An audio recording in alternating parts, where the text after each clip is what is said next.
அரசு உதவி பெறும் பள்ளிகளிலும் இன்று முதல் காலை உணவு திட்டம். திருவள்ளூர் மாவட்டத்தில் முதலமைச்சர் மு.க.ஸ்டாலின் தொடங்கி வைக்கிறார். பல பேரை திருமணம் செய்து மோசடியில் ஈடுபட்ட புகாரில் சிக்கிய பெண் கைது. புதுச்சேரியில் பதுங்கியிருந்தவரை வளைத்து பிடித்தது தனிப்படை போலீஸ். ஆம்பூர் அருகே மாந்தோப்பில் 2வது நாளாக முகாமிட்டுள்ள ஒற்றை யானை. பார்வை குறைபாடுள்ள யானையை வனத்துறையே பாதுகாக்க வன உயிரின ஆர்வலர்கள் கோரிக்கை.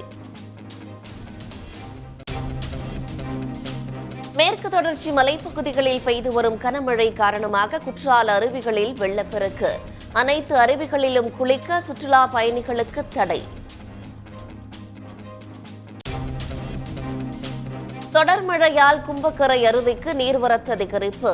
ஆர்ப்பரித்து கொட்டும் தண்ணீரில் குளித்து மகிழ்ந்த சுற்றுலா பயணிகள்.